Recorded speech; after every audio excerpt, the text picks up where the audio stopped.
चलिए पहले इस सवाल की आखिरी लाइन पढ़ लो, फिर सवाल को वापस ऊपर ले आऊंगा। क्या कह रहा है?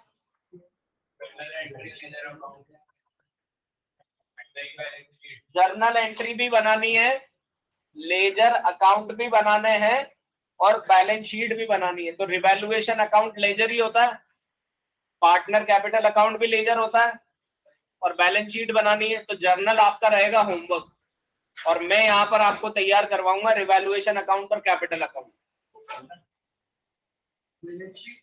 हाँ बैलेंस शीट आते वो भी करवाऊंगा भैया देश के लिए। अब क्वेश्चन ये फुल फ्लेजेड स्क्रीन पर आ चुका है, इतना ही क्वेश्चन है। तो अब सबसे पहले एक क्वेश्चन हम लिख लेते हैं रजिस्टर में। हाँ, how to attempt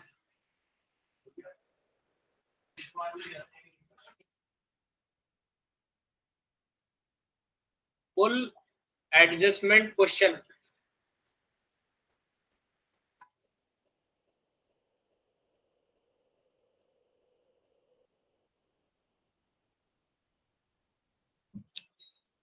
number 1, prepare revaluation account.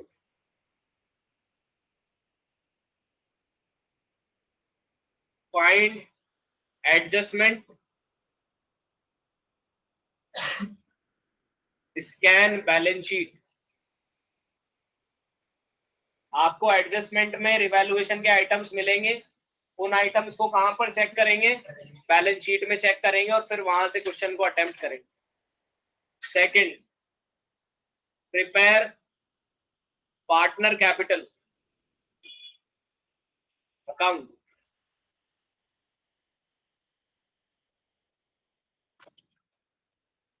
Capital, goodwill, reserves, accumulated profit and accumulated losses, ये सारे के सारे एडजस्टमेंट किसके अंदर करने हैं?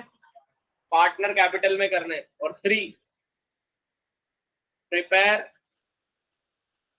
New balance sheet. अच्छा, इसमें एक नाम और जोड़ लेना बेटा, रिवैल्यूएशन। यहां पर ये कैपिटल में लिखा है मैंने रिवैल्यूएशन। हाँ, रिवैल्यूएशन का प्रॉफिट या loss. Prepare new balance sheet with revalued. In 3 step में क्वेश्चन पूरा होगा। मैंने आपको केवल अकाउंट बनाने का तरीका दिया है। जर्नल एंट्री बोली है तो जर्नल एंट्री भी इसी तरीके से चलाएंगे। पहले रिवैल्यूएशन की जर्नल एंट्री होगी, फिर कैपिटल्स की जर्नल एंट्री होगी, फिर बैलेंस शीट की होगी। बैलेंस शीट की तो कोई एंट्री होगी, दो भी होगी। चलिए अब क्वेश्चन देखते हैं। रेशियो कितना दे रखा है ओल्ड पार्टनर का? 3:1। कौन एडमिट हो रहा है? सी एडमिट हो रहा है। सी कितनी कैपिटल ला रहा है और गुडविल कितनी ला रहा है? और आधी गुडविल ए और बी विड्रॉ कर रहे हैं। तो गुडविल का केस आ गया अपने पास। लैंड एंड बिल्डिंग एप्रिशिएट का मतलब increase. Stock, machinery and fixture को रिड्यूस करना है 7.5%। तो स्टॉक को तो कितने से और मशीनरी को कितने से? 5। प्रोविजन बनाना है डाउटफुल डेब्ट का 5%। डेटर दे रखे इसमें 5% बनाएंगे। अनफोर्सीन लायबिलिटी आ गई, जिसको अपन ने क्या लिखा था? अनरिकॉर्डेड लायबिलिटी आ गई। सी को कितना शेयर मिल रहा है? और प्रॉफिट शेयरिंग रेशियो ए और बी का, यानी जो बचेगा वो किस में बढ़ जाएगा? 3:1 में बढ़ जाएगा। 11,000 का कमीशन है जो कि अकाउंटिंग में लाना है। चलिए तो रिवैल्यूएशन अकाउंट बनाते हैं। रिवैल्यूएशन अकाउंट बनाओ, पर्टिकुलर अमाउंट।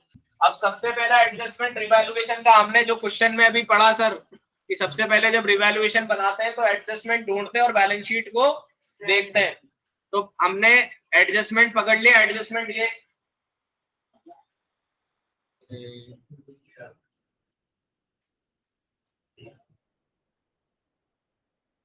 एडजस्टमेंट हमारे पास सेकंड एडजस्टमेंट रिवैल्यूएशन का था। बिल्डिंग को 15% इंक्रीज करना है। 3,30,000 का 15% निकालो। आगे सबका 49,500, 33 इंटू 15, 2 जीरो गायब हो गए। फायदा हुआ कि नुकसान? वैल्यू इंक्रीज हुई कि डिक्रीज? तो डेबिट साइड की क्रेडिट साइड? Credit side. तो क्रेडिट साइड पे लिख दो by land and building, by land and building, by land and building 49,500। Clear है सबको? स्टॉक को 7% से गिराना है, नुकसान होगा, वैल्यू डिक्रीज होगी, एसेट की वैल्यू डिक्रीज होगी, नुकसान होगा तो डेबिट। तो डेबिट पे लिख दो टू स्टॉक, डेबिट साइड पे लिख दो टू स्टॉक।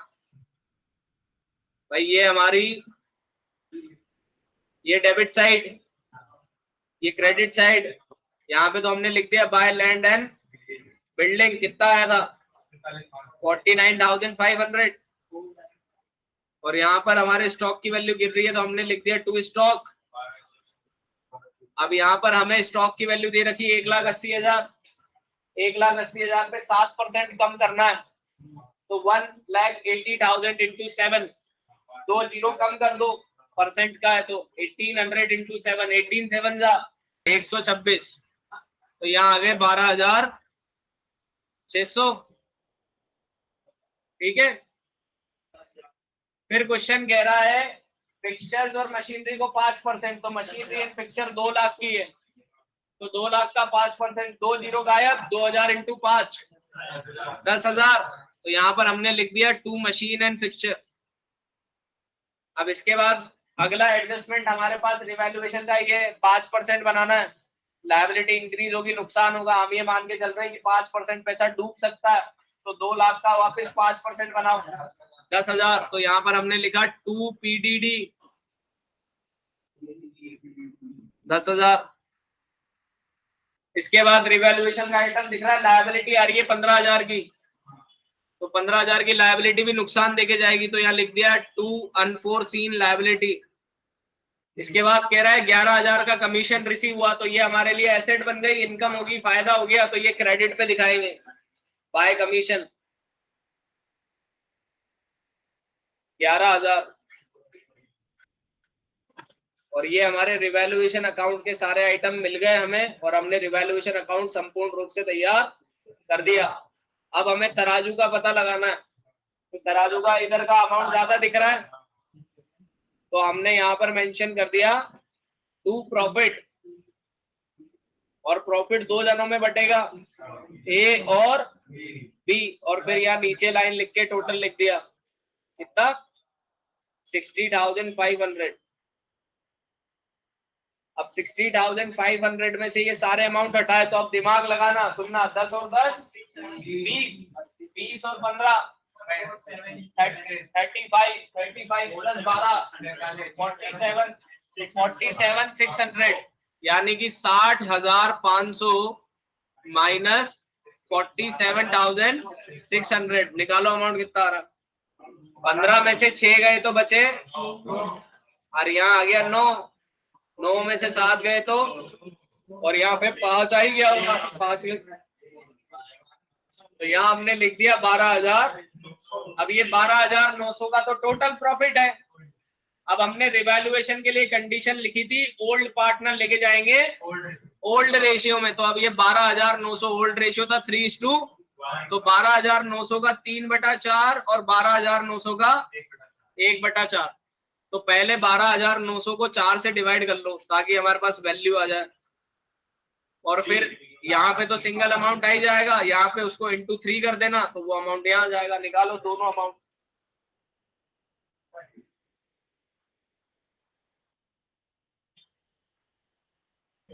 बाकी चेक करो कि ध्रुव भैया का ये अमाउंट सही है क्या, सही है। चलिए तो ये का ये लिख देते हैं 9675 और 3225। रिवैल्यूएशन अकाउंट में जिसको डाउट हो बेटा वो पूछ लो। हेडिंग लगाओ पार्टनर कैपिटल अकाउंट। अब बेटा इसमें हमें ध्यान रखना है, देखो जितने पार्टनर होते हैं उतने अमाउंट के कॉलम बनते हैं, जितने पार्टनर होते हैं उतने अमाउंट के कॉलम बनते हैं। तो सबसे पहले तो हमें आराम से समय लेके इतना कॉलम बनाने की उसमें 6 डिजिट की वैल्यू लिखी जा सके। तो ये हमारा पर्टिकुलर, ये पार्टनर ए, ये पार्टनर बी और ये पार्टनर सी। फिर ये आ गया पर्टिकुलर, फिर ये पार्टनर ए, फिर ये पार्टनर बी और फिर ये पार्टनर सी। इसको बुलाते हैं पार्टनर कैपिटल अकाउंट। ये बनी हमारी डेबिट साइड, ये बनी हमारी क्रेडिट साइड। ये हमने लिखा पर्टिकुलर, ये बना हमारा ए, बी और सी, और फिर ये बना हमारा पर्टिकुलर, और फिर ये बना ए, फिर ये बी और ये सी। अब बेसिक रूल दोबारा याद दिला रहा हूं। असेट और एक्सपेंस के साथ अगर इंक्रीज होते हैं तो डेबिट पे लिखा जाता है और डिक्रीज होते हैं तो क्रेडिट पे लिखा जाता है। और लायबिलिटी, कैपिटल और रेवेन्यू के साथ उल्टा होता है। इंक्रीज होते हैं तो क्रेडिट पे लिखते हैं, डिक्रीज होते हैं तो डेबिट पे लिखते हैं। जिसको याद नहीं है वो लिख लो एक बार इसको वापस। असेट और एक्सपेंस डेबिट साइड पे ओपन होंगे और liability, capital, revenue credit side पे ओपन होंगे। ये बेसिक रूल्स है अकाउंट्स के, अमेरिकन अप्रोच 11th की कंसेप्ट के हिसाब से चल रहे हैं अब अपन। ठीक है, तो पार्टनर कैपिटल में सबसे पहले हम पार्टनर की कैपिटल ओपन करते हैं। तो हमने यहां पर लिखा बाय बैलेंस बीडी B/D। इसका फुल फॉर्म क्या होता है विशु बना? Brought down. तो दो ही पार्टनर थे जिनके पास ओपनिंग कैपिटल थी, ए और ए के थी 4 लाख क्वेश्चन में और बी की थी 2 लाख क्वेश्चन में। तो ए का तो हमने लिख दिया 4 लाख और बी के लिख दिया 2 लाख। ये पहली चीज हो गई।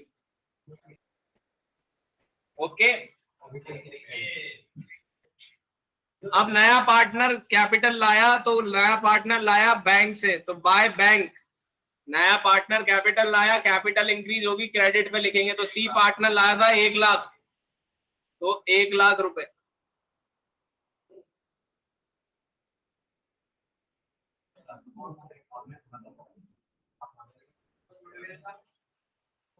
अब गुडविल की जर्नल एंट्री होती है premium for goodwill to A capital to B capital. तो ये दोनों किधर दिख रहे हैं? तो हम जब पोस्टिंग करेंगे तो हम यहाँ लिखेंगे क्रेडिट साइड पे, तो यहाँ लिखेंगे by premium of goodwill, by premium for goodwill. अब गुडविल लाया था ये भैया 50,000 की, और इनका नया रेशियो जो है वो सेम है, यानी कि सेक्रीफाइस भी कितना होगा? सेम होगा। तो 50,000 को बांटो भैया, विड्रॉ की एंट्री वो बोर्ड बुद्धि 3/4 और 50,000 इंटू 1/4। तो यहाँ पे तो आ रहा है हमारा 12,500।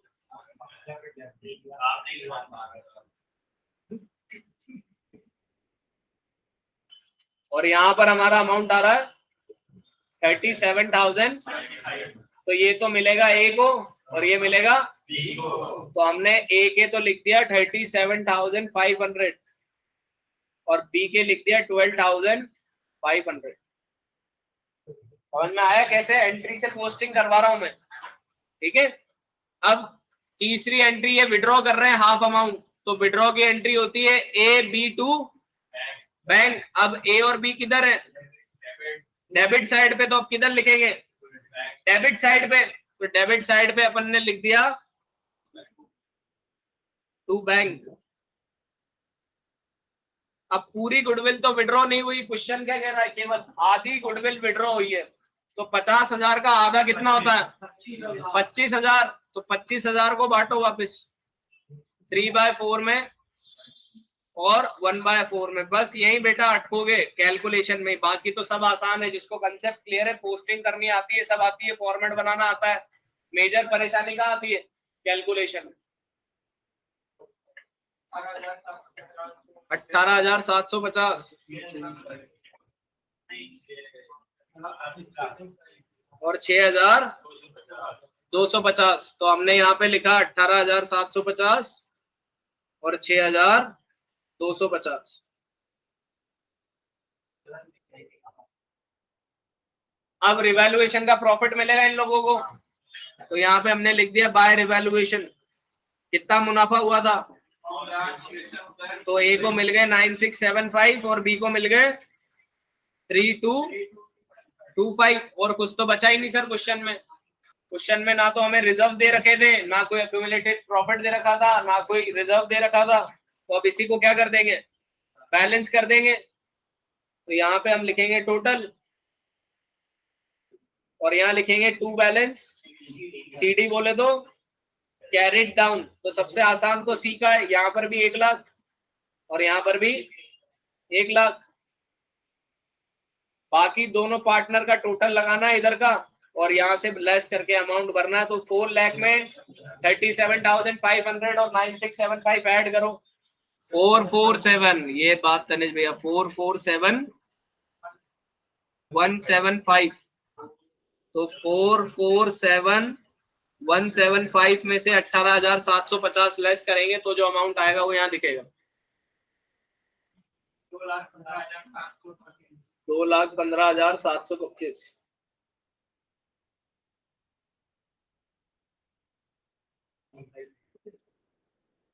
अमाउंट निकालते चलो।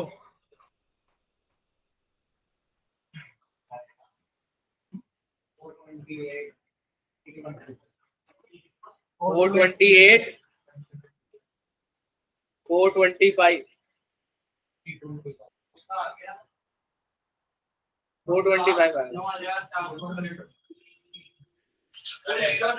209 475। हेडिंग लगाओ बैलेंस शीट। अब बैलेंस शीट में इधर तो आएगा हमारे लायबिलिटीज और फिर आएगा अमाउंट एसेट वालों, फिर आएगा एसेट और फिर आगो अमाउंट। अब हमें क्वेश्चन देखना है। क्वेश्चन में हमें क्रेडिटर दे रखे थे 3.5 लाख के लायबिलिटी में, तो उतने के उतने दिखा दो फटाफट। 3.5 लाख के क्या लिख के? Creditor 3.5 lakh as it is लिख दो, क्योंकि क्रेडिटर का तो कोई एडजस्टमेंट था ही नहीं। अरे यार ये दिखा हुआ ना यार बेटा यार। अब कैपिटल में 2 पार्टनर है कि 3 पार्टनर है? और अभी हमने क्लोजिंग कैपिटल निकाली तीनों पार्टनर की 428, 425, 209, 475 और 1 लाख। तो यहाँ पर बिल्कुल इसी तरीके से ए के सामने ए की कैपिटल, बी के सामने बी की कैपिटल और सी के सामने सी की कैपिटल पार्टनर कैपिटल में से निकाल के लिख दो। स्क्रीन पे दिखा दूं? ए की तो लिखो, कैपिटल अकाउंट लिख के ए की लिखो 428, 425। कैपिटल अकाउंट कैपिटल लायबिलिटी में लिखना है ए का 428, 425, बी की लिख दो 209, 475 और सी की लिख दो 1 लाख और तीनों का टोटल लगा के एज इट इज बाहर, जैसे यहाँ पर ये टोटल लगा के बाहर लिखा है ना, एज इट इज जैसे टोटल लगा के बाहर 7,37,900। यहाँ पर आपका आएगा टोटल 7,37,900 और आपके क्रेडिटर है 3.5 लाख रुपए के अभी तक। इसके बाद आपको ये अनफोर्सीन लायबिलिटी मिली थी 15,000 की, तो यहाँ पर आपने एक और आइटम लिखा अनफोर्सीन लायबिलिटी। ऐसी लायबिलिटी जो सोची नहीं थी लेकिन आ गई 15,000 से। तो ये तो हमारी कंप्लीट हो गई लायबिलिटी साइड। अभी टोटल नहीं लगाना है, ठीक है। अभी अब अपन असेट साइड पे आएंगे, ठीक है। उसके बाद जहां पे गैप खत्म होगा असेट का, उसके बाद टोटल करके इक्वल रखेंगे, ठीक है ना। तो अब एसेट में सबसे पहला नाम है बेटा कैश। अब मेरी बात ध्यान से सुनना, 40,000 का कैश रखा हुआ है। नया पार्टनर आया है, 1 लाख रुपए लाया है और 50,000 रुपये लाया है। तो 40,000 में 1 लाख जुड़ गया तो हो गया, और 50,000 और लाया है तो 190। लेकिन 50 में से आधा विड्रॉ कर गए तो 190 में से 25 गायब हो गए, 160। 5। तो ये हमारा वर्किंग नोट बना। देखो हमारे पास थे 40,000, 40 में से हमारे पास जुड़ गए 1.5 लाख, तो हमारे पास आ गया 1,90,000, और फिर इसमें से विड्रॉ कर लिए 25,000, तो फिर हमारे पास बचे 165। तो this is the cash balance. तो इसको दिखाएंगे हम कैश इन हैंड के नाम से। तो यहाँ पर कैश इन हैंड में दिखाओ 165, कैश इन हैंड 165। अब बुक डेट में आपने 5% प्रोविजन बनाया था, रिवैल्यूएशन में देखो कितने का था प्रोविजन, तो 2 लाख की जगह 10,000 कम करके दिखाएंगे। तो बुक डेट दिखाओ 190, क्योंकि रिवैल्यूएशन में वैल्यू डिक्रीज हुई ना। देख डेबिट साइड में दिख रहा होगा प्रोविजन, डेटर की वैल्यू रिड्यूस कर पाई है 10,000 से, तो डेटर हो गए 190। अच्छा स्टॉक पे कितना परसेंट रिडक्शन हुआ था? अरे रेट नहीं, अमाउंट पूछ रहा हूँ अब। 12,600। तो स्टॉक जो है 180 का, उसमें से 12,600 हटाओ 167,400। तो स्टॉक में दिखाएंगे 167,400। मशीन की वैल्यू कितने से कम करी थी? तो मशीन दिखाएंगे 1,90,000 से। और बिल्डिंग कितने की थी? 3,30,000 की, जिसको 15% बढ़ा दिया था। तो 49,500 इसमें ऐड कर देंगे, तो ये आ जाएगा 379,500। ये तीनों अमाउंट लिख दिया मैंने बोर्ड पे, देख लो। 167,400, 1,90,000 और 379,500। अब एक एसेट ऐसी बाकी है जिसको पता चले वो हाथ उठाए, कमीशन 11,000। तो लिखो एसेट साइड में कमीशन 11,000 का। अब दोनों साइड का टोटल अगर मैच हो गया तो बैलेंस शीट सही नहीं है, हम सही है और क्वेश्चन सही है। तो देख लो दोनों साइड का टोटल लगा के आपका ये अमाउंट आना चाहिए 11,02,900 रुपए।